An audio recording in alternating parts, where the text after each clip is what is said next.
He loved the sound of the engine more than anything else. To him, it sounded like power, freedom, and respect. When Adil pressed the accelerator, the car responded quickly, and that feeling made him smile every time. He was only 22, and this was the first car he could truly call his own. It was not brand new, but it was clean, fast, and loud enough to turn heads. That was all he wanted. Adil believed driving fast made him look confident. When people looked at him, he felt important. His friends often praised his driving, even when he took sharp turns too fast or raced other cars on empty roads. They laughed and clapped, recording videos on their phones. Adil enjoyed the attention.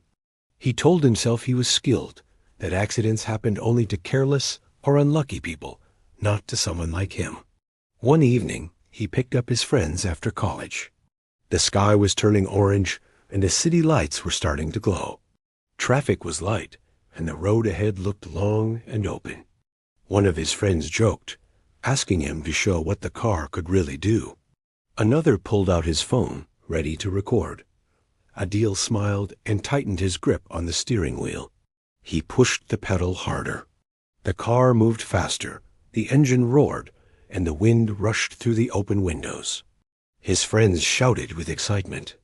Music played loudly, mixing with their laughter. Adil felt like he was in control of everything. The road felt like it belonged to him. At a traffic light, another car stopped beside them. It was a simple family car, quiet and ordinary. One of Adil's friends looked at the driver and laughed, saying something teasing. The light was red, but Adil already knew what he wanted to do. When the light turned green, he planned to speed ahead and leave the other car far behind. The light changed. Adil pressed the accelerator quickly. The car jumped forward, tires gripping the road. For a moment, it felt perfect. His friends cheered, and the city blurred around them. The other car stayed behind, just as he expected. But a few seconds later, the road changed. Ahead was a curve he had driven through many times, but never this fast. Adil noticed it too late. He tried to slow down, but his reaction was delayed. His confidence suddenly felt thin and fragile. The steering wheel shook slightly as he turned. The car did not respond the way he expected. His heart began to race faster than the engine. The laughter in the car faded, replaced by sudden silence. The music still played, but no one noticed it anymore. Adil tried to correct the turn, but the car felt heavy and stubborn. For the first time, he realized he was not fully in control. His mind rushed with thoughts he had never allowed himself to have before. What if he failed? What if something went wrong? The car skidded slightly. Adil's friend in the back seat shouted his name. Another grabbed the door handle. The phone recording dropped to the floor. Time felt slow, stretched, and unreal. Adil saw headlights ahead. Another car was coming from the opposite direction, staying in its lane, driven by someone who had no idea what was about to happen. Panic took over. Adil pressed the brake hard. The tires screeched, and the car shook violently. In that moment, the world felt very small. All the noise, all the pride, all the showing off disappeared. There was only fear. The car spun and hit the side of the road before stopping abruptly. The impact was loud, but not violent. Everything went quiet afterward, except for the engine, which slowly died. Adil's hands were still on the steering wheel, shaking uncontrollably. For a few seconds, no one spoke. Adil could hear his own breathing, fast and uneven. His chest felt tight. He turned his head slowly and looked at his friends. They were pale, wide-eyed, and silent. One of them was holding his arm, as if checking whether it was still there. Adil opened his door and stepped out, his legs weak. The cool air hit his face. The other car had stopped a short distance away. Its driver, an older man, got out and looked shaken but unharmed. He stared at Adil with a mix of anger and relief. "What were you thinking?" the man asked, his voice trembling.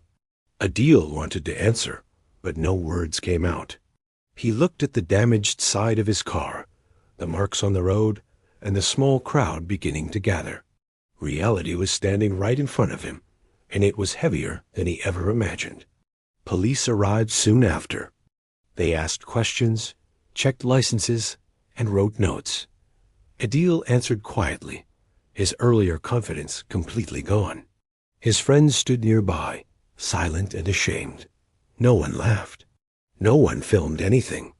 Later that night, Adil sat alone in his room. The house was quiet, but his mind was loud. Every time he closed his eyes, he saw the headlights coming toward him, felt the car slipping away from his control. He imagined how different things could have been. He imagined explaining to parents, to families, to himself. His phone buzzed with messages, but he did not open them. For the first time, he did not care about attention. He cared about the fact that a few seconds of showing off had nearly changed his life forever. The next day, he visited the repair shop to see his car. It looked smaller there, weaker somehow. The mechanic explained the damage calmly. As Adil listened, he realized something important. Cars were not toys. Roads were not stages. Speed was not respect. In the days that followed, Adil changed. He drove slower. He ignored teasing from friends. When someone asked him to race or show off, he simply said no. The memory of that night stayed with him, not as a story to tell, but as a lesson he would never forget. He understood now that confidence did not come from risking lives. True strength came from responsibility. Showing off had given him a few moments of attention, but reality had given him a lifetime lesson. The moral is simple and clear. Showing off on the road can turn confidence into regret in seconds. Drive with care, because one careless moment can change many lives forever.